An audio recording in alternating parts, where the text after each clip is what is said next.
J'étais en live. J'écoutais. Comme toujours, j'écoute. Et à un moment, deux noms sont revenus. Deux voix distinctes. Deux intentions sans doute sincères. Imprenable et Marou 92.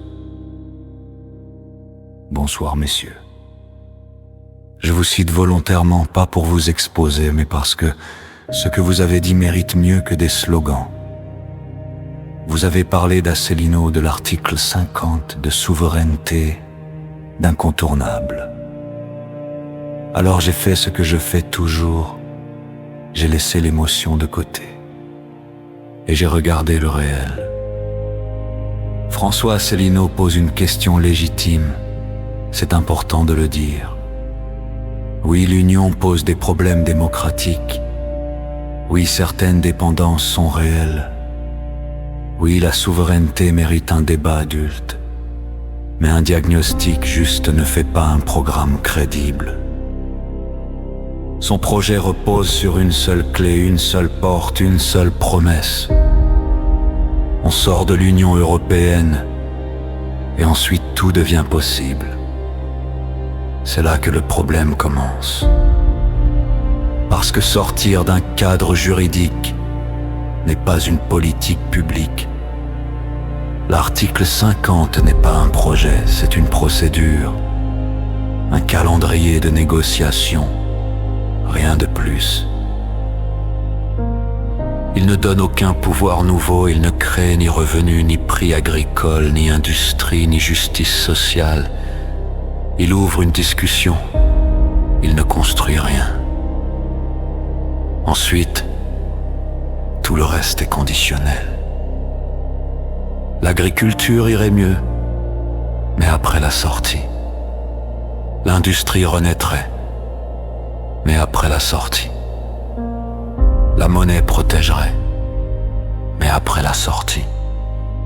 Le peuple reprendrait le contrôle, mais après la sortie. Un programme qui commence par après, ce n'est pas un programme de gouvernement, c'est un pari. Et aucun plan sérieux ne repose sur un seul pari. Il n'y a pas de plan de transition sociale détaillé. Pas de protection chiffrée des ménages, pas de mécanisme précis pour absorber les chocs économiques. Pas de gestion claire des tensions inévitables. Gouverner, ce n'est pas décider dans l'absolu. Gouverner, c'est protéger le réel quand il résiste. Sur l'agriculture, justement. On parle beaucoup des agriculteurs, on les invoque, on les symbolise. Mais une politique agricole crédible, ce sont des prix planchers, une réforme de la distribution. Une politique foncière, une gestion des importations, une transition écologique viable. Pas une sortie institutionnelle présentée comme une baguette magique. Enfin, il y a la réalité politique.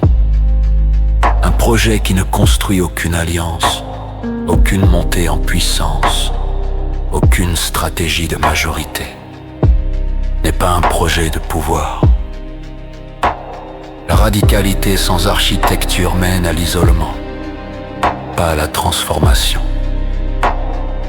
Alors soyons clairs, une bonne fois. Asselineau ne ment pas forcément, mais il simplifie à l'extrême. Il confond rupture symbolique et capacité à gouverner. Il confond sortir d'un cadre et bâtir un État. Il confond volonté et mécanismes. Et en politique, ce sont précisément ces confusions qui font échouer des pays.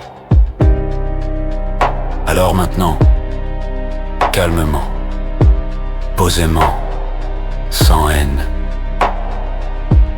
je mets quiconque au défi de montrer noir sur blanc un mécanisme précis, un calendrier crédible, un plan social chiffré.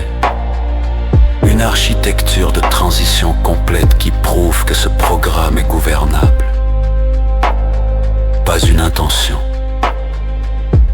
Pas un discours, pas un slogan, un mécanisme. Tant que cela n'existe pas, ce programme n'est pas crédible. Il est cohérent dans son récit, mais insuffisant pour gouverner un pays réel. Et ça, messieurs, ce n'est pas une attaque.